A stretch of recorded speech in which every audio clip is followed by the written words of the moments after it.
อาจารย์สอนอยู่ในสถาบันพัฒนาศึกษาแต่วันนี้จะพามาเบิ่งการสอนของครูอาจารย์อยู่ในสถาบันพัฒนาศึกษาโดยเฉพาะก็คืออยู่ในศูนย์พัฒนาครูของสถาบันพัฒนาศึกษาเนาะอาจารย์สนั่นเอาสบายดีเนาะสำหรับวันนี้เราจะมาเรียนเกี่ยวกับการเฮ็ดน้ำยาขาเสื้อในดิน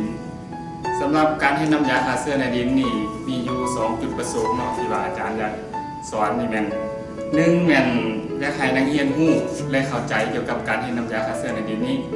อันที่2ก็แม่นให้นักเรียนสามารถเฮ็ดน้ำยาขาเสื้อในดินด้วยตัวเองได้และก็สามารถนำไปใช้ในท้องถิ่นที่ว่าตัวเองอยู่เนาะรายละเอียดเข้าสู่การปฏิบัติเลยสำหรับการปฏิบัตินี่เราต้องไหนการเตรียมบรรจุอุปกรณ์ที่ว่าจะมาเฮ็ดน้ำยาฆ่าเชื้อในดินนี้อันที่1แม่นถ้วยห่วงเนาะอันที่2แม่นไข่อันที่3แม่นน้ำปลาอันที่4แม่นน้ำละลายเนาะน้ำสะอาดที่ว่าบรรจุอุปกรณ์ก็มีน้อยๆซ้ำนี้เนาะคือว่าเราก็สามารถ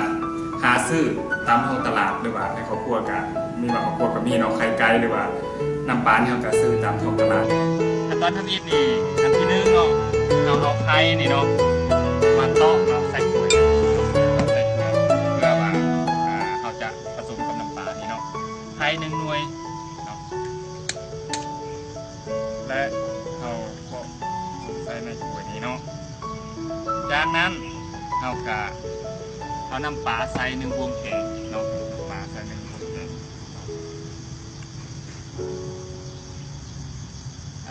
การใส่น้ำปลานี่ก็ให้มันพอดีเนาะเอาใส่1บวงแบบนี้เนาะจากนั้นเราก็เทลงในไข่นี้เนาะเทลงในนี้จากนั้นเราก็ตีเนาะตีอยู่ในกระป๋องเนาะมันอยู่ในกระป๋องเอาน้ำลืมฉีดสะอาดมันอยู่ในกระป๋อง1.5 ลิตรเนาะแต่ว่าเราบรรจุน้ำสะอาดใส่ในกระป๋อง1.5 ลิตรนี่จะบ่ใส่เต็มเนาะประมาณ 1.4 ลิตรปลายเนาะบ่ให้มันเต็มเพื่อแบบเวลาเอาน้ำเสือเนาะน้ำเสือที่เราผสมเข้าในกระป๋องเพื่อแบบให้มันเต็มเนาะ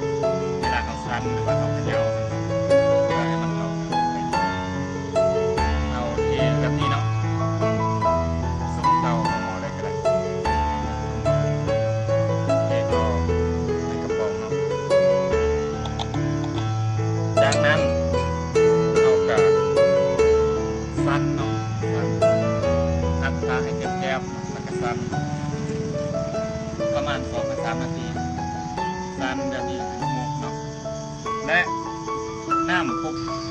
หลังจากเขาตากแดดไปประมาณ1 เดือนเขาก็สามารถเอาไปฆ่าเชื้อในดินได้เนาะคือว่าเป็นขั้นตอนที่ว่าสมบูรณ์แบบเนาะคือว่าน้ำยาฆ่าเชื้อนี่ก็สามารถใช้ฆ่าเชื้อได้ดี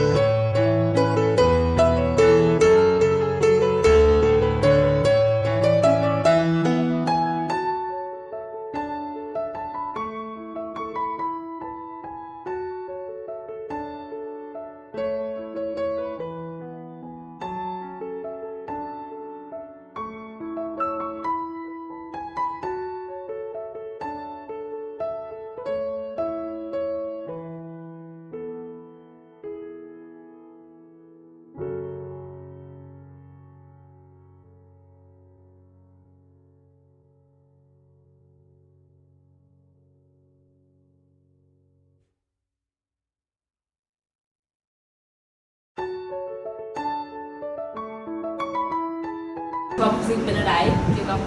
การปฏิบัติจริงน้องก็มีความรู้สึกหลายเนาะเกี่ยวกับ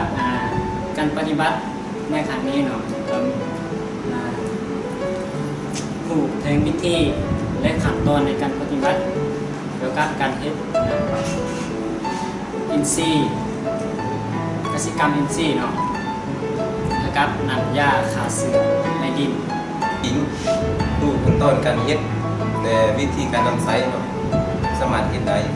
แต่เราที่สามารถไปปฏิบัติตัวจริงเนี่ยก็ได้อันนี้คือความรู้สึกเนาะของผู้ที่มาได้เรียนจากวิชาอินซีเนาะมาฮอนิกาขอขอบใจนำนักศึกษาทั้งสองหาเนาะขอบใจ